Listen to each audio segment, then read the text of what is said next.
I think a lot of entrepreneurs feel like they have to do it all by themselves or figure it out all by themselves. They don't want to admit when they're failing at something or something's not working or they aren't going to make payroll. And so many of us as entrepreneurs, myself included, are happy to be vulnerable after the fact when we solve the problem, but never when we're going through it. And oftentimes we can get through those problems a lot faster when our community is there to help us because they've been through it too.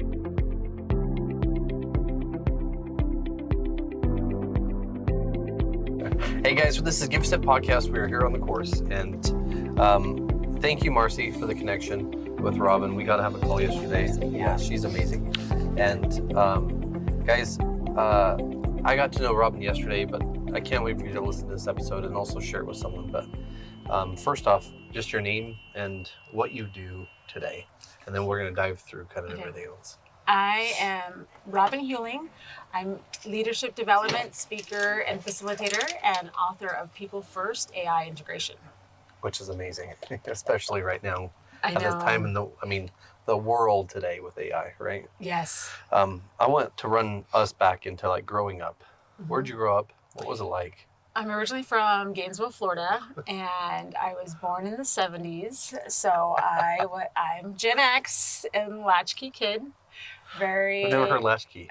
Oh yeah, we were the first generation of latchkey kids, meaning we came home to empty houses. Okay. So latchkey was they'd send the key to the house with us in our backpacks or around our necks. And so it was our parents, our moms were the first generation of going back into the workforce. And so all the tropes and stereotypes of Gen X is very true. We all live the same life of feral cats back then, basically. Feral cats. Yeah, so Florida to Utah.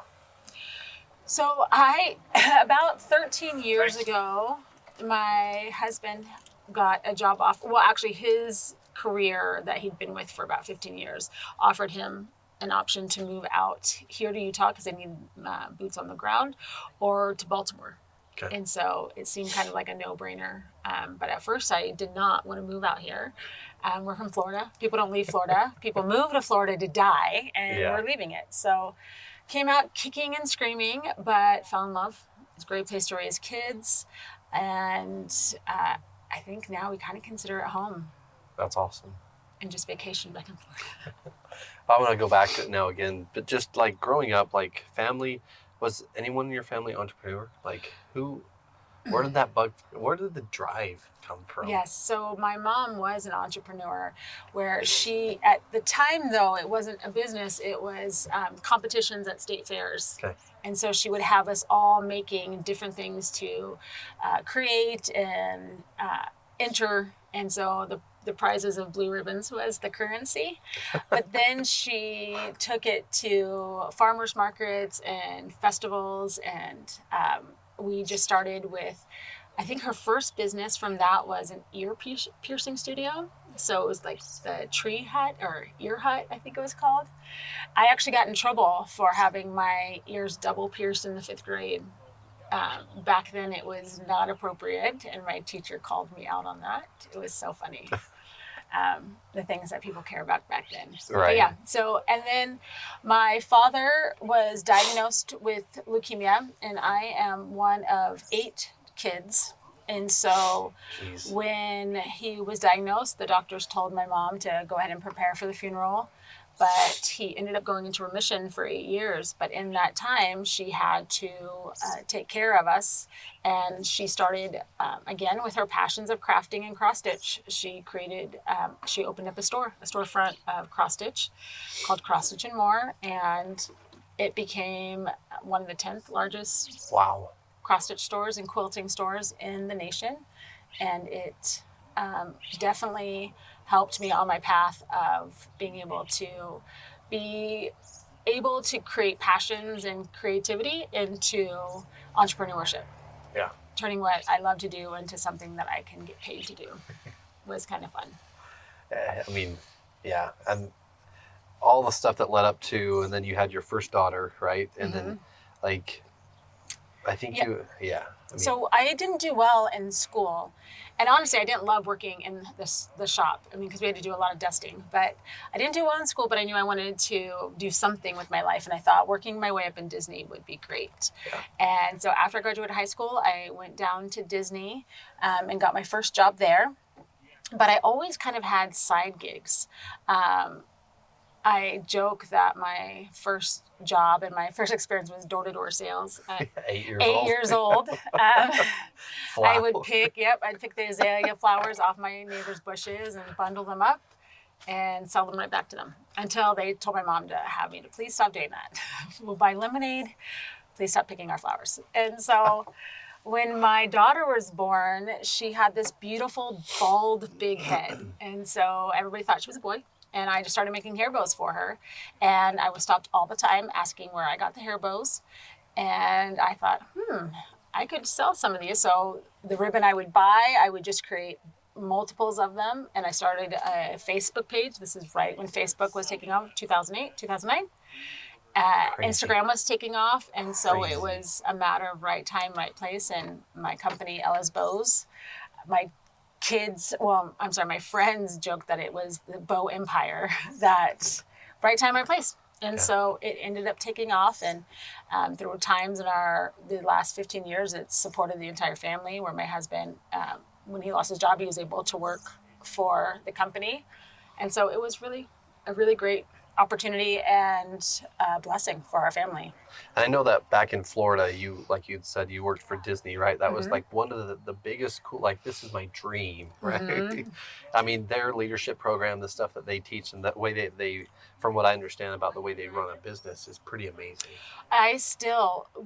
The best tool that they ever teach any of us is that you just say yes. So with customer service, and there it's guest, but yes, what's the problem? Like, how can I fix it? And so that was one of the best for just as an entrepreneur, as a business owner, it was just a matter of, let me fix it. How can I fix it? Instead of taking things personal, instead of fighting back, instead of not giving the refund or making it better, I was able to just have amazing customer service. So that creates loyal clients that spread the word too.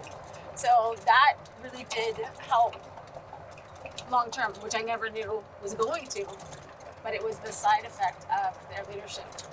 And Matt Frisbee, a friend of mine that was on our podcast, talked a little bit about he helped anyway, but it was like, your job is to help create a memory for the people who frequent or have ever gone to any of these places, right? So that customer service, to always say yes, like, always make it memorable, right? That's part of the leadership side. And then you grew into leadership. Like, what was it like, that leadership community and division and stuff you helped grow and build in different areas? It was a really exciting time. I worked for Disney in 1994 for about a year, became a supervisor there and helped train at the hotel, the Contemporary Hotel. But Planet Hollywood was coming to Orlando and was opening up. And back then, Planet Hollywood was a place where you could see celebrities in person, and it was owned by Sylvester Stallone and Arnold Schwarzenegger, and all these famous celebrities owned it. So it was iconic and the place to be. And it was at an exciting time where I did get hired in and transferred over to Planet Hollywood. It was still a Disney property, but transferred over to Planet Hollywood, and they were in their massive growth part. So I started traveling the world and opening up Planet Hollywoods. My very first opening was Singapore, and at the time I had no idea where Singapore was. I was like, is that in China, Japan? It turns out Singapore is its own beautiful country. And it was the most exciting time for a 19, 20-year-old to travel the world and be given opportunities because of the Disney experience and because of my mom's experience in the store, having the ability to help customers get what they want, help solve their problems, really helped propel the leadership aspect of my career much faster at a very young age. That's amazing. I mean, it's amazing. It's amazing to think about what Disney was like back then, right? And like you said, Planet Hollywood from today. What like, it's crazy just to think about some of those things. And it's awesome. I mean, it's the program that they run today still is like you said. I mean, it's the experience, the Disney experience, right? Right. And Planet Hollywood at the time was the busiest restaurant in the world. And the management team there were amazing in the fact that when they went over to Universal Studios, the competition, they were opening up City Walk with all the restaurants and nightclubs. And so we were able to take what we learned at Disney and Disney with leadership is bar none. The empowering of your team. And because of that, when my management team went to Universal, I went with them because I loved them so much. And the loyalty was more towards my leadership team than it was to the company of it. And so to me, that was also a powerful example of what leadership really meant and how much you can develop those under you and how much of our lives as the employees revolved around the business and how much time it took, and so that they really cared and took care of us. And with the leadership training, which I love so much, is same thing with Universal. Is we would do a lot of upskilling, uptraining for hourly team members, so that we could create pipelines to leadership. And whether they stay with you or not, they're still assets to society, if that makes sense. So to the ecosystem, when you create not just hourly employees, but you give them something to learn and to work for and to gain an education and ability, it's a gift. And so that started at Disney. And that gift is generational, right? If you can do it at a level and they can continue to build and grow, they're going to naturally do it to the generation that follows them, right? So it's a generational change. It's not just it's the impact, right? Which is keeping the mentality of taking care of those that are up and coming and coming behind. And running your business today and what you do, what leadership lessons did you take from back then that you still may use today, outside of just, like you said, empowering your team? One of the things that I love to speak about is when I joined the leadership team at Universal Studios, they sent us through a course called DISC, which is if you've ever been through a personality test or colors, Enneagram, Myers-Briggs, they're all started from that same psychology of humans are born with their own natural behavior styles and communication styles. And so being able to treat like an individual and not as just an employee was a game changer as leadership, because not everybody receives feedback the same way. Not everybody has the same motivators as others. And so when you pigeonhole certain team members into responsibilities or don't allow them to have certain responsibilities because they're not loud about it, they're not aggressive, they're not speaking up, so you just assume that they're not capable, you really miss out on a lot of talent that you can develop. And I always say, like, upskilling your people in-house is so much better than outsourcing or bringing outside in, because they know your company more than anybody else. And I mean, if you give them value by teaching, right, they're going to add value to your clients and other employees and everything that they do, no matter where they do it. Absolutely. Right?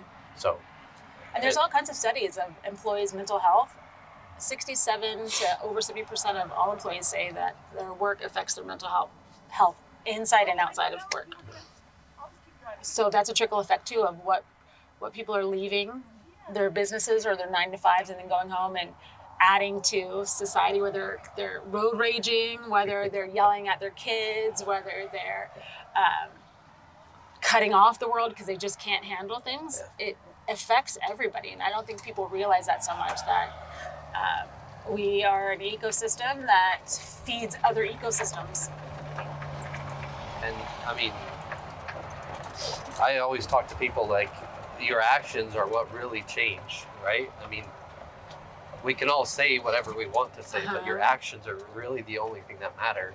Yes. So it's amazing that, and I've been through a little bit on the desk. I've gone through Clifton Strength Finders. I've gone through a bunch of different things. The Myers were like, Yep. We've done it as a leadership team in our company. We try to do some books. We try to go through a bunch of stuff that way too. But it's amazing when you certified or you've gone through it to actually talk to people about what theirs do. Like we talked a little bit yesterday. We're like this, and this. I'm like, gosh, yeah. Yeah. I need to let go of some of those. I need to let go of how some people. I joke that some of those mediums and psychics are just experts on behavior and can read up on clues of how people's weaknesses are and what they're looking for, because it's very common, and it's really my favorite part. And I love companies that actually invest in their teams and their leadership, because oftentimes you bring in employees finding out if they're a right fit or if they fit the culture, but the culture stems from leadership. Yeah. And being able to recognize how to make the team work coherent and not just expect the team to do it themselves, and they either fit in or they don't. And notice, obviously, there's some that are toxic behaviors that you get rid of, but some are just because they've just never been told that you don't talk to somebody like that, or that's not the best way to get a reaction, or you have to work as a team, even if you like to work alone. I know you like to work alone, but this is a team, so fill them in. It's so easy to work with any personality trait, any behavior, when you just know what they need. And it brings up the question of how you do one thing is how you do everything, right? I mean, parents today, I've got 2 princesses, right? And you're like, which one's like mom? Which one's like dad? And then you're like, I see similarities there, but even then they're different. Like if parents got taught this at an age to where their kids could do this, like they could parent better. Oh, absolutely. So anytime I do a workshop or speaking during breaks, lunches, 9 times out of 10, somebody comes to talk to me about their family. Yeah. Because that is what most people care about the most. And it's been a huge help as a parent. I can see behavior styles, and so I have to change my parenting to best bring out the best in them. And that's the whole thing, is not trying to change others to fit into what I need them to be. It's to parent or to lead in a way that they see. One of the perfect examples is I have a hard-headed, strong-willed child who anybody in Utah also knows the battle of making a teenager grab a coat, right? They won't do it. They can't grab the jackets. And so we do the just in case. Take it just in case. If you don't wear it, you don't wear it. Just do it. And so when he wears the jacket, I never say, I told you so. I never say, you should listen to me more often. I let it just lie, because I know him making his own decisions are important to him. And I like to know that I was right. Like, that's part of my personality, is I like to say, I told you so. Yes. But in this case, right, it's a parenting win to just, he used it, he made the decision. And so it absolutely helps in your real life relationships with your kids. Yeah. I mean, it's spouse relationship. Like we talked a little bit yesterday, and I'd love for you to elaborate, but maybe being the breadwinner, right? Especially as a male dominant, but now a female, right? There's some dynamics there in marriage or in relationships, whether you're married or not, that are hard. I've got a couple friends that are strong-willed women that run businesses. But I mean, that dynamic's hard, right? It is if you make it. So one of the biggest things, and it's generational too, of what our expectations are of male and female roles. And when you work with a partner and work as a team, then you get to make up what fits your family the best and what roles play. And I can tell you with a lot of men that are high entrepreneurs, high success rate, will also wish they spent more time with their kids. Yeah. So it's a not cut and dry of what's better or worse, it's what's best for your family. And realizing that some women are 100% fulfilled with staying home and running a house and being home with their kids, and some women need a little bit more. And neither are bad or good. And some men are very driven, and they need to have success and bring in the income, and that is a priority for them. And other men having a healthy, safe family, and if that means they stay home with the kids, that is fine by them, and they learn new skills. And I've never seen any child that didn't do well spending more time with their dad. You know. I think there's a book called Stronger Fathers, Stronger Daughters, right? Oh, and, absolutely. And I mean that, for me, it's even more like I would rather. My wife is my goddess. She's the thing. So I tell my girls, like, dad's lips are for mom. Like, end of story. Yeah. I'm not touching. Don't worry. Like, it's not happening. But the love I give her also gives them that feeling of love, right? The hugs, the affection they give. But then there's, my wife runs a business and owns a business. I run a business. Like it's, but they get the dynamic of both of those things, and it's not easy all the time, right? So business is not easy. No, there is no balance. There's no such thing. Yeah. At best, you're managing. Yeah. And coming from latchkey kid, I didn't want my kids to come home to an empty house. I wanted them to be able to come home. And I'm not a homemaker. I don't make cookies. But I was able to, they at least look forward to coming home. And somebody was to greet them. And so that takes sacrifice on its own also of, I can't do meetings after 3 o'clock. I do have to run carpool, or I can't start a meeting before 8:30 because my daughter doesn't go to school till 8:15. And so you do sacrifice some types of success. One way or another, you're sacrificing something as a parent and as a business owner. And you have to decide with your family what that means. And I don't know if we had talked about it a little bit, but my goddess and I, we talk about it a lot, is like, your friends change, evolution change, the relationship changes in some things. And when you own a business, sometimes you're talking about business and your friends want to talk about a video game or fitness. Like, so the conversations change, right? But in order to get something, you generally have to give up something, which is time or money or something. It's not you. There's something. Yeah. There's always something that can't have your attention that could probably be better off if it did have your attention. But your sanity is balancing at the time. And with kids, so a lot of, especially moms that do have to work, some don't have the choice. I mean, in this economy, most parents have to work both times. And so you have this guilt of like, you're not at the school plays and you're not volunteering in the schools. And the videos come around where the kids see their mom in the audience, and like, you have all this guilt. But with my kids, they are happy when they know I'm coming and I show up. If they know I'm not there, they're fine with being excited to tell me all about it when they get home. It's this intention with them of they know. And their teachers can't go see their kids at school production. So it's all about the story and the safety you give your family on expectations. If you can spend a lot of time with them, I mean, especially teenagers, I go out to networking events or at evening, and then I'll stay home, right? Because I'm like, oh, I've gone out too many times this night, let's stay home. And they're like, can we go play with our friends? Or like, can I go out with my friends? And you're like, oh my gosh, like, that when you create safe and loving and nurturing places, it doesn't really matter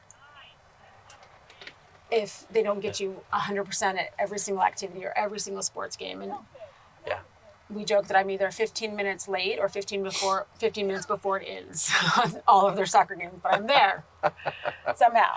Yeah. But then they get excited to fill me in.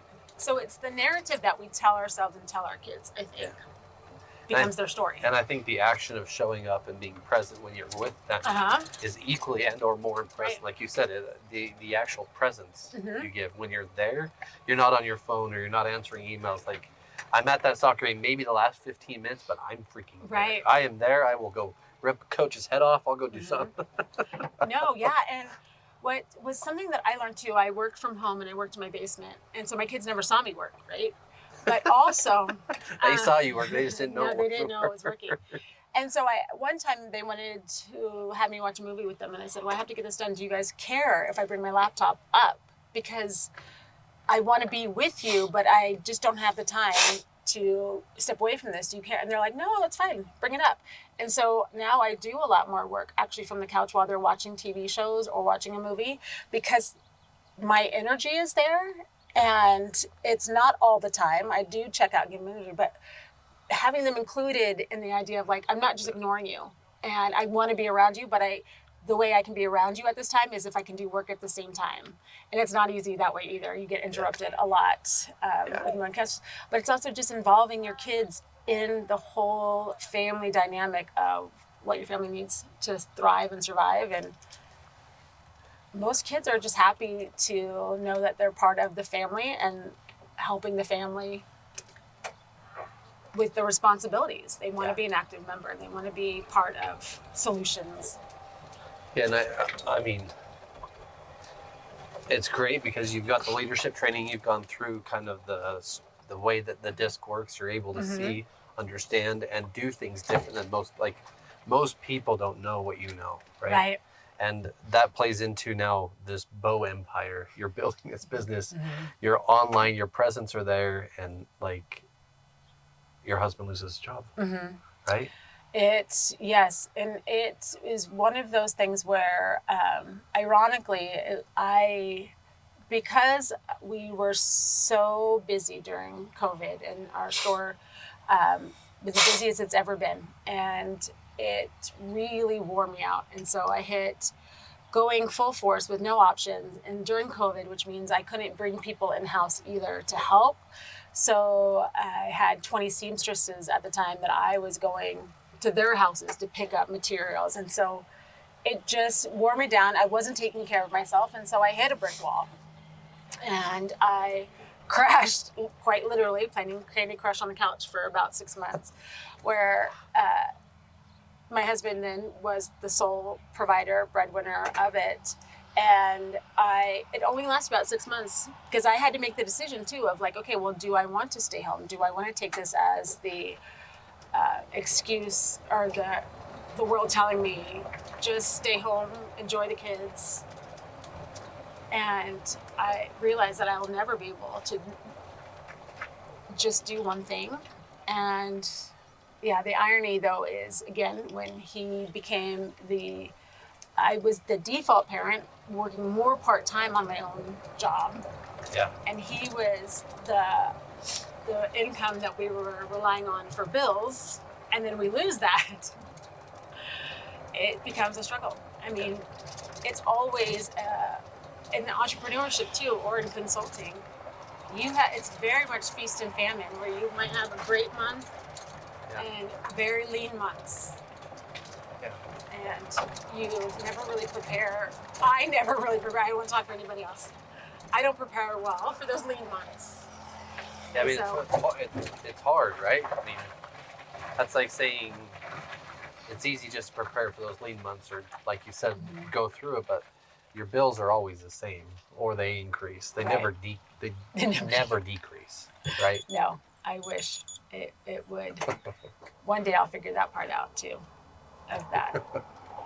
So with that breakdown, and I'm going to talk to it because I want to go into Warner Consulting, right? I want to talk about why you do it and what you do. But what do you tell someone that's going through burnt out, burning the candles at, like literally burnt the candles at both ends, and is in that, I can't get off the couch. What do you tell them? I have a really good friend who, her name is Charity, and she has a program, she works with leadership, and she really coined and told me about this idea that we are addicted to stress. It's the one thing that we can be addicted to that we're actually celebrated with. And so one is, and the older I get, I turned 50 last year, I'm now 51, which is really hard.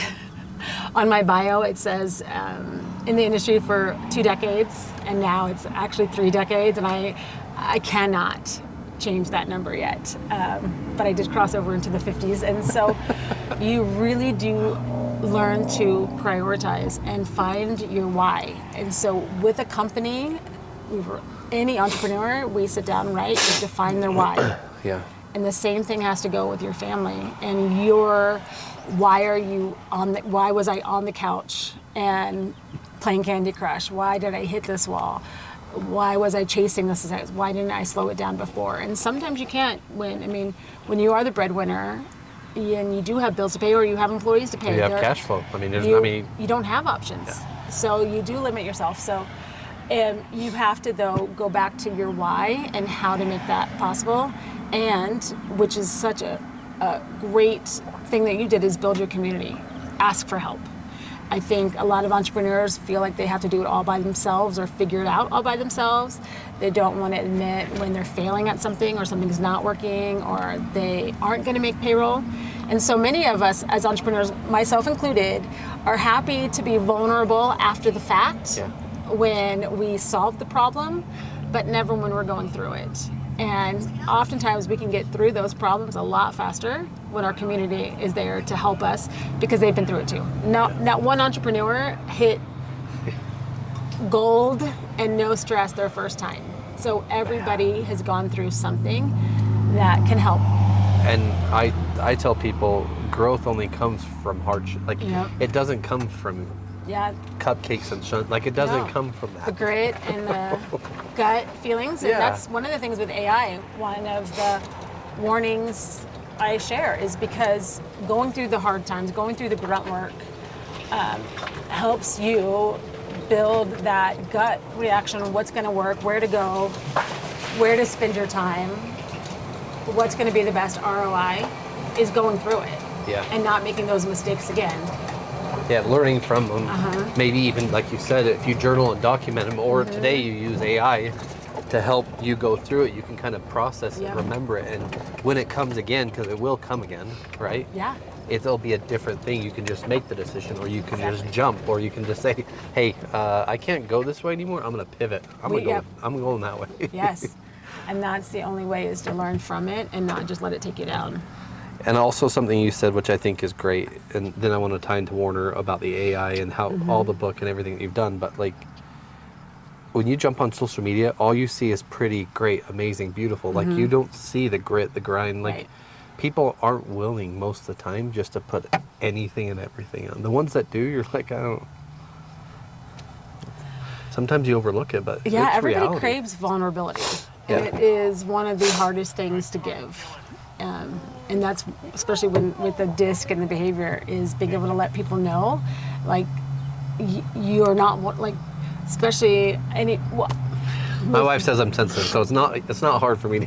Right. Well, and ironically, with the test, I've been able to help business owners, much like that, have tested because of generations. They were nurtured into a different behavior that was natural to them. And so I was working with one company that is a marriage. They own the same company, and they took the test, and his came out to be, he's a direct leader, aggressive. And he asked me the question once, though, of how do I, once I fire an employee, how do I get them to still like me? How can they still like me?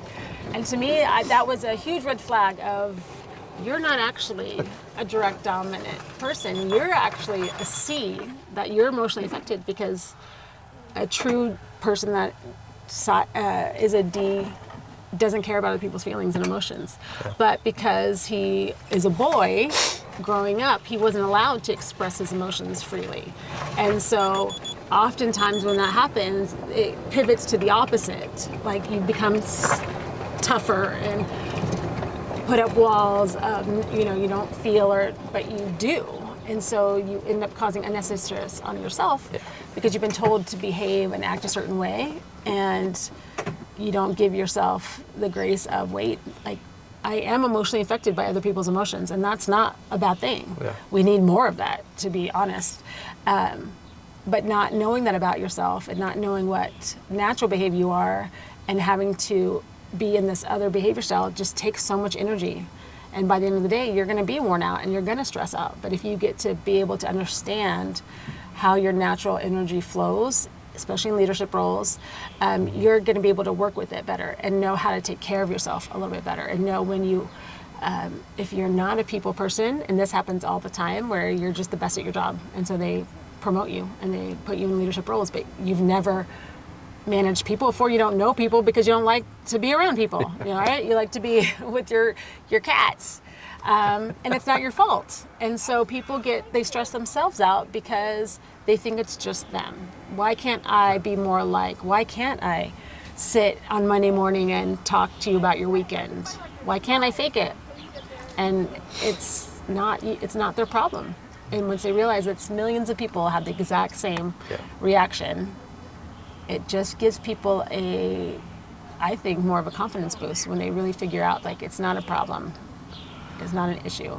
It's just awareness and a tool that makes you better once you're self-aware of how you come across or what your behavior does to others. Yeah. and that trickle effect, and what it does to you when you're not authentic. Yeah. And I mean, there's so many levels of leadership as a business owner you go through, right? And we're always still learning. We're always continual learning, right? Which is the game.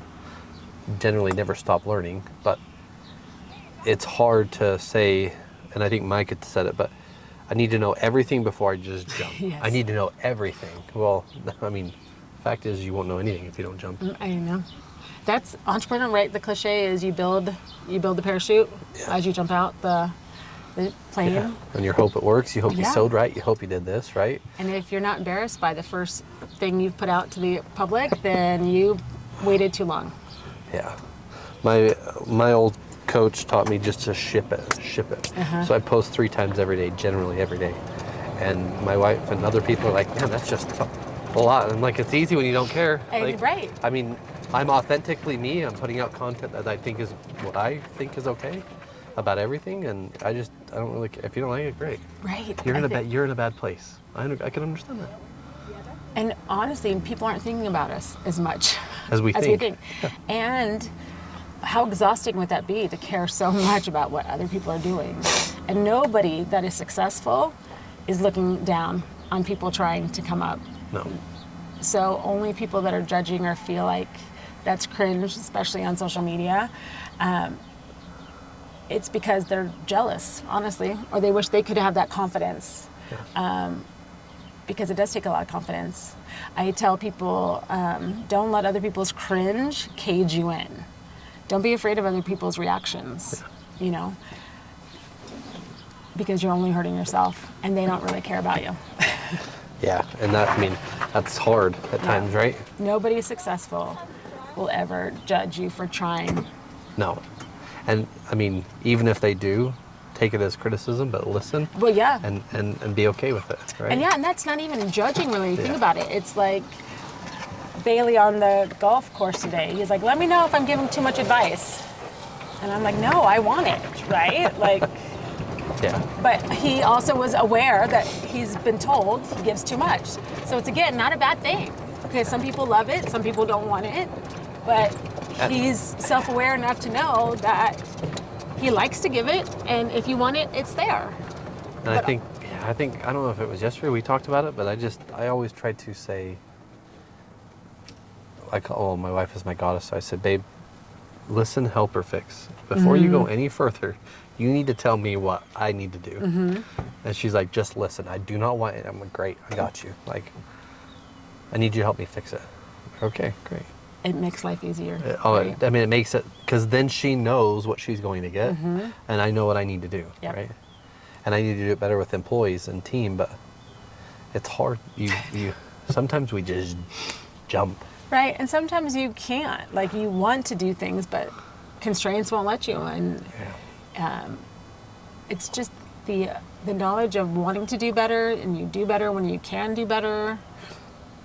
And that's all of us. Is just, it was life-changing when I took the DISC assessment and when I talked to leaders, and I'm like, I'm not trying to be dramatic. It was life-changing for me to find out that my natural behavior style actually impacted others. Yeah. For example, I don't take things personal, and I love sarcasm. But when you're on the receiving end of that, and you internalize that, and you emotionally are affected by that, it really can ruin somebody's day. And here the whole time I'm like, what I say? What's the problem? Right? And so then I'm not able to take accountability because I honestly don't know. Or somebody like me who, I don't care if plans change. I'm very, let's just go. Well, some of my friends and some coworkers they do not like to pivot. They like to know what's expected, but also they don't like conflict. Yeah. So they won't tell you. So then I treat them like me, like, oh, they don't care either. And then I turn them in, victim blame of like, why didn't you tell me? Yeah. So I'm never in the wrong. And that's a really easy fix. And I think that lies right into people first AI integration, yes. right? I mean, we need people in business. And we also need to integrate AI.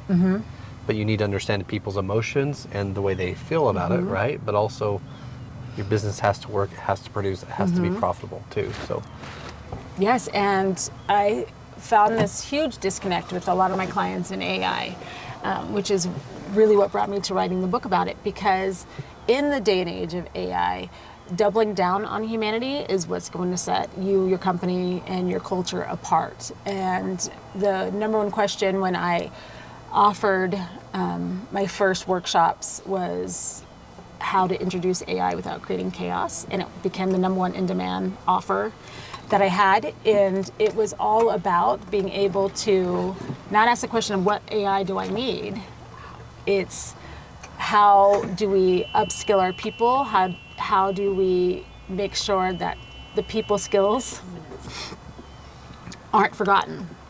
And so it's important to create within, but we are seeing every single day, we see news stories of companies that double down on AI, that it's not profitable, that the outsourcing of it or bringing in AI and letting off people was horrible, just even for PR stance. And so being able to use AI as a tool and not as something to take over, and putting your people first is always going to make your company, your business, your leadership better. yeah. Because people will always be better than AI. Yeah. And I mean, realistically, Gary Vee talks about it too. In 30 years, let's say, your children may be married to an AI. Like, I mean, who really knows, right? But in all reality, people are what make this world happen. Like, a relationship is a relationship. AI may replace some of that someday, but it can't physically do what we do as people. I mean, and I think it's super important to know that AI is not going away.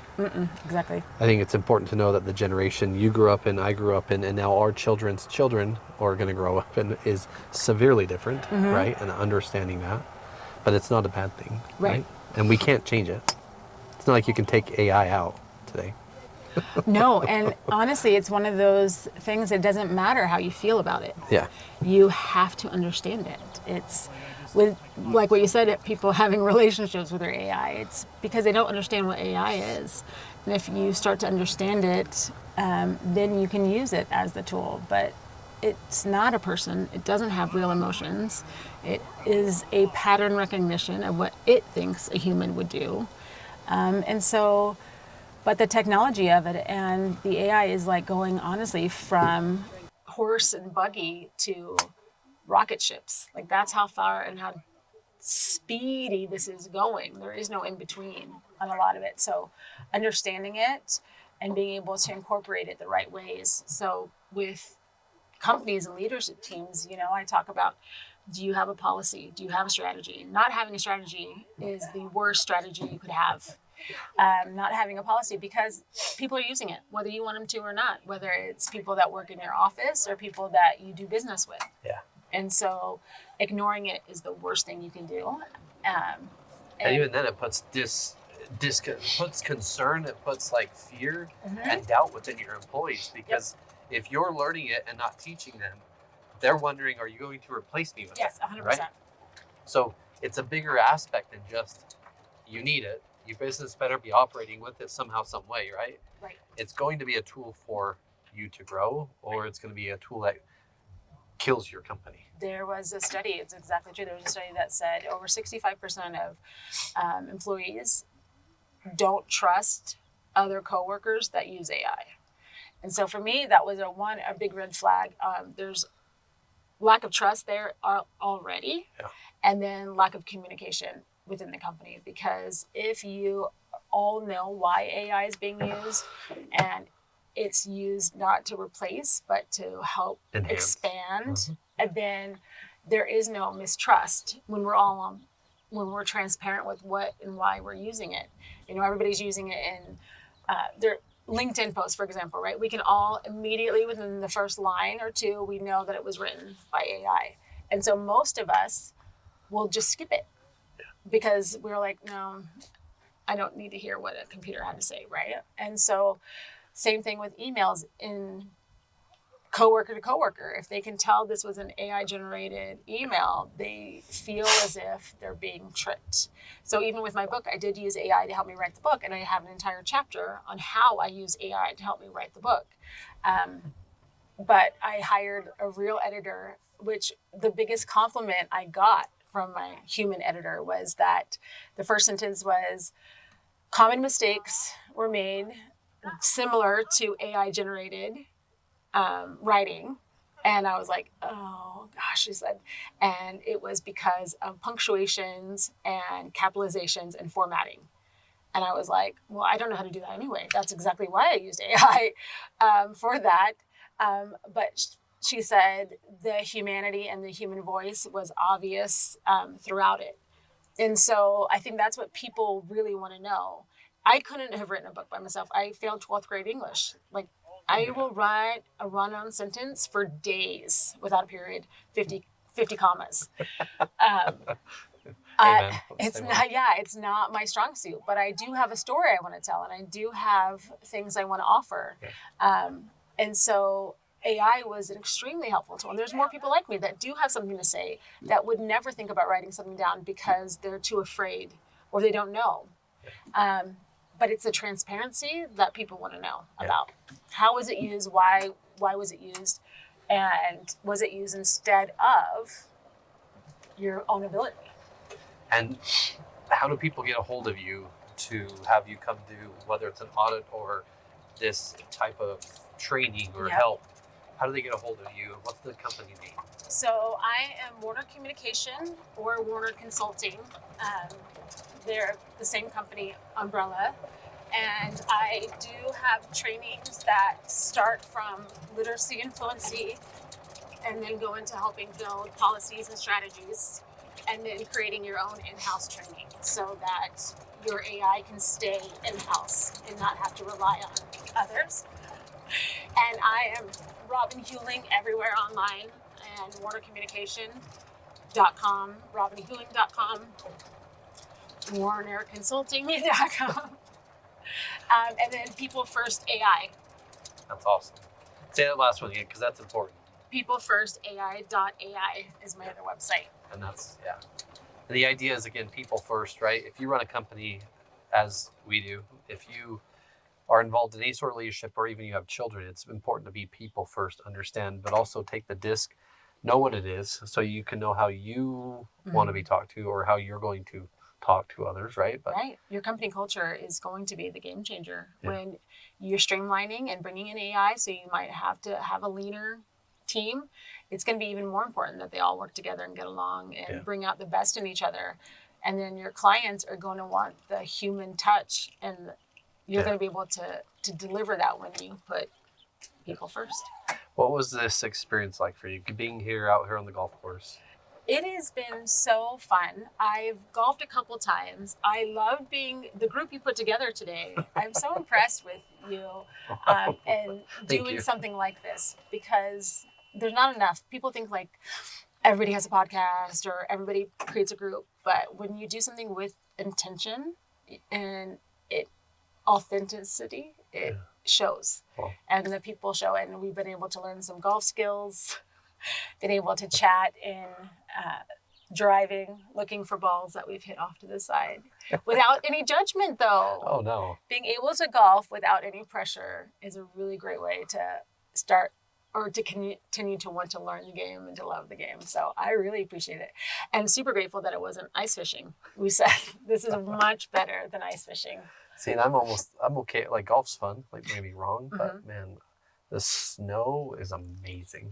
I love the snow. I wish. My wife she would love Florida. She'd love the beach. That's, I do miss the beach. I do. It's the only thing I miss though, really. I mean, Lake Powell has like a lot of coastal line of beach. No, not the same. I know, not the same, but. Well, thank you for your time, seriously. No, thank you. Thank you, Marcy, for connecting us. And guys, like seriously, if you own a business and you're not using AI, literally reach out. Or want to discuss if you're ready to use AI. But even then, your team's using it. Yes. Like it's past, are you ready for it? Your team is using it. So make sure you educate them on people first and then AI, how to use it properly and not create chaos. Love it. Yes, I'm here to help. Yeah. Guys, this is Give Us a Podcast. Share this with someone who has a business or even someone who needs a DISC assessment that you're pretty sure that they need some help there, right? We all do. Thanks, guys. Bye.